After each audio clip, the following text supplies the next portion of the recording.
the Down syndrome, which is also called as the Mongolism. So Down syndrome is basically occurs because of the genetic defect in chromosome number 21. Normally we have two copies of chromosome number 21. There are two copies of chromosome number 21, and if we get an extra copy of chromosome number 21, that is the extra copy of chromosome number 21, then we suffer from this Mongolism or the Down syndrome. And this genetic defect seen in 1 in 700 newborns. 1 in 700 newborns suffer from Down syndrome. Now we'll see the facial appearance of a patient who is suffering from Down syndrome. So we'll see what is the facial appearance of a patient of Down syndrome. So this is the faces of Down syndrome. So normally the patient of Down syndrome is having a very small face and round face, small and round face, and their eyes are very much widely separated eyes, and this widely separated eyes is termed as hypertelorism. Hypertelorism. And also you will see their eyes are having the upslanting. Their eyes having upslanting of eyes.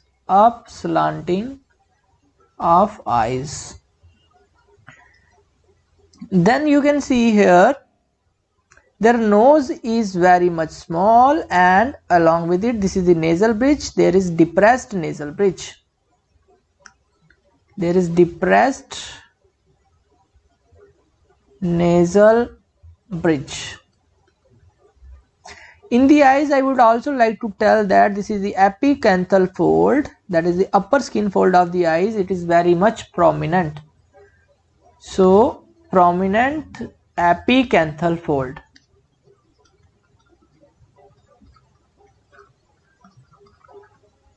Then about the ears, the ears are set low. They are low set of ears, and they are very much small.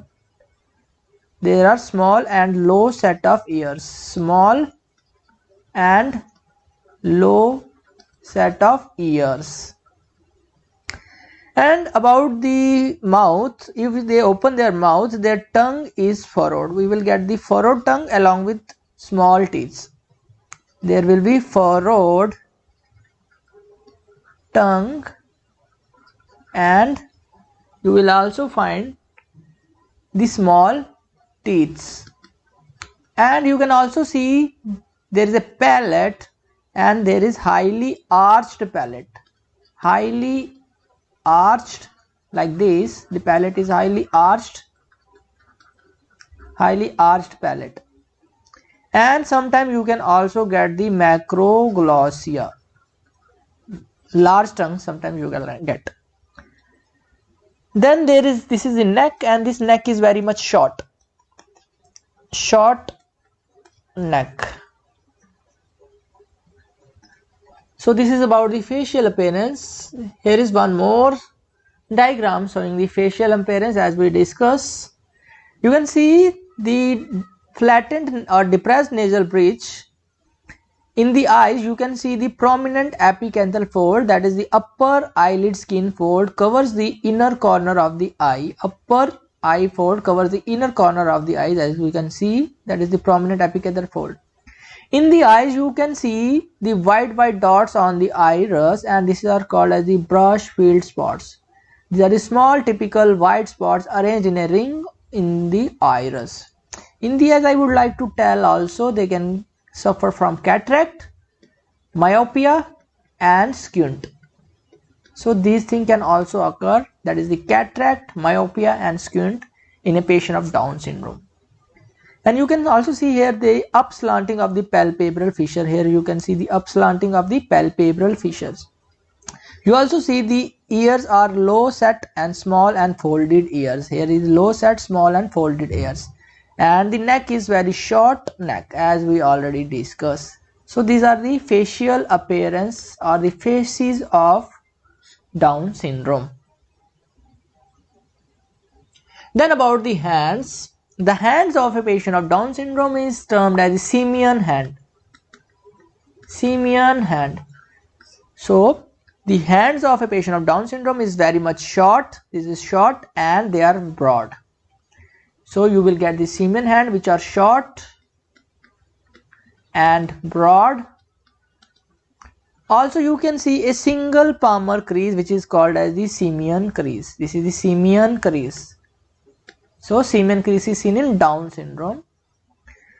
So this is the simian crease, and their fingers are like a spatula. Their fingers are like a spatula. So this is simian hand. And also one more thing you will find in a Down syndrome hand is the clinodactyly. So what is clinodactyly? I will tell you what is clinodactyly. Clinodactyly, you can see here the middle phalanx, and this middle phalanx of the fifth finger becomes hypoplastic. This is the middle phalanx of the fifth finger becomes hypoplastic, and because it becomes hypoplastic, the ring, this is the little finger, shows incurving. There is the inner curve of the, this is the inner curve of the little finger because of the hypoplastic metaphalanx of the fifth finger, and it is termed as the clinodactyly. So what is clinodactyly? Clinodactyly is basically the hypoplastic middle phalanx that leads to the inner curving of the finger, as we can see here. So this is clinodactyly. So this is about the hand of a patient of Down syndrome.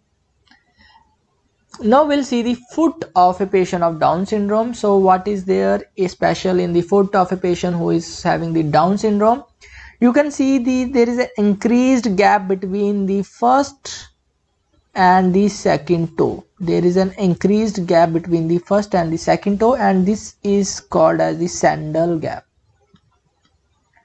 Sandal gap. So this is about the foot of Down syndrome. You will find the sandal gap, and you can also see there is a subhalluceal pad fat. There is a subhalluceal pad fat will be there. Subhalluceal pad fat. And also you will find, if you see their sole, in the sole you will find the single deep and longitudinal crease. Longitudinal crease in the sole of the foot, which is very single longitudinal crease, as we see in the sole of the foot of the patient of a Down syndrome. Now we'll see what are the organ systems affected in a patient of Down syndrome. So effects on other organs. So what are the effects we will see? In cardiovascular system, it can cause the endocardial cushion defect. Endocardial cushion defects. So in the cardiovascular system, it can cause the endocardial cushion defect. Here it is shown here the endocardial cushion defect. You can see this is the interatrial septum which is defected, and this is the interventricular septum which is defected. So you can get the endocardial cushion defect, that is the atrial septal defect and the ventricular septal defect. And sometimes you can also get the patent ductus arteriosus in these patients of Down syndrome. So these are the effect on cardiovascular system of a patient who is having the Down syndrome. Now what are the effects on gastrointestinal system? Gastrointestinal system. In the gastrointestinal system, it can cause the duodenal stenosis. It can cause the duodenal stenosis. It can cause the duodenal stenosis. It can cause the duodenal stenosis. And also you can see there are bile ducts which are arising from the liver, and that can combines with the cystic duct from the gallbladder, and this whole system is known as the biliary system. And in Down syndrome, you can find the absent biliary system, that is the biliary atresia will be there in a patient of Down syndrome. It also affects the hematopoietic system. It also affects the hematopoietic system. Hematopoietic system is also affected, and in the hematopoietic system, it can cause the blood cancer like like acute myeloid leukemia in newborns, and in older children it can cause the acute lymphoid leukemia. In old children it can cause the acute lymphoid leukemias. And about the neuromuscular system, it also affects the neuromuscular system. So we'll see what are the effects on neuromuscular system. As we can see, in the neuromuscular system, it causes the hypotonia. The tone of these patients is very much reduced. There is hypotonia, and because of which there is poor Morose reflux. So hypotonia and poor Morose reflux is seen, and also they sometimes have seizure disorder.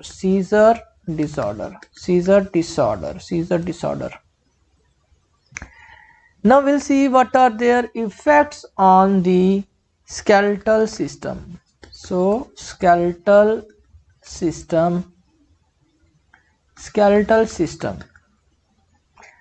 In the skeletal system, we can see their height is very much reduced. The height normally is normal, but in this patient the height is very much reduced. There is reduced height in them, and also you will find there is joint hyperextensibility. So they are having joint which are easily mobile, and it can be very much hyperextended. So joint hyperextensibility will be there. Now about their personality, they normally are having the very pleasant personality with clean habits. So about their personality, they are having the clean habits, and they are fond of music. They are very much fond of music. They love music. The patients of Down syndrome love music. Now about their IQ. The IQ is very low. About their intelligence, we see their IQ is very much low. Their IQ is very much low, and they are often very much mentally retarded. They are mentally retarded, and also their speech and social development are severely affected. Speech and social development is severely affected. They are affected. Then persons who are having this Down syndrome, they were in the early age, they get the Alzheimer disease, and also celiac disease is associated with Down syndrome. So Alzheimer disease and celiac disease, they are very much associated with these Down syndromes. So why the patient of Down syndrome die, and the most common reasons which lead to their death, that is which usually occurs because of the recurrent respiratory tract infections. So recurrent respiratory tract infection lead to their death, and also you see the endocardial cushion defect in the heart, that also lead to their frequent death, and also blood cancers like acute myeloid leukemia. So these are the common reasons for the death: the recurrent respiratory tract infections, heart problems, and blood cancers. Now about their management, normally there is no definite treatment. About their management, there is no definite treatment. You have to treat their respiratory tract infection. You have to treat their respiratory tract infections. And also you have to treat their blood cancers. And the heart problems. You have to treat their heart problems. So no definite treatment. You have to treat the respiratory infections, blood cancers, heart problems.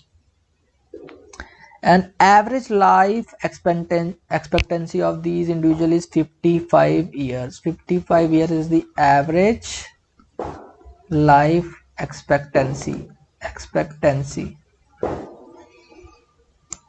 Now, Down syndrome and Klinefelter syndrome are seen in those individuals whose mother is having the age, maternal age is more than 35. If maternal is more than 35, you see the Down syndrome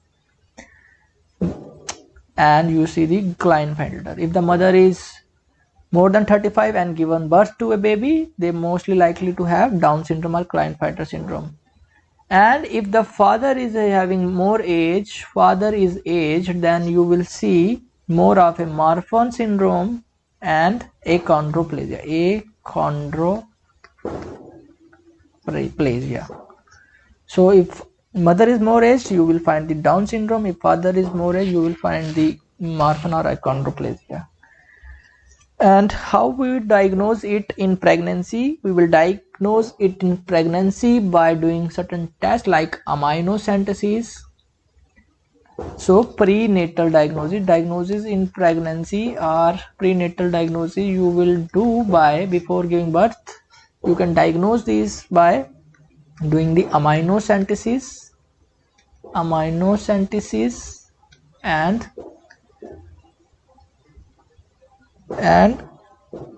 chorionic villus biopsy. So this is all about Down syndrome, all you need to know. Thank you.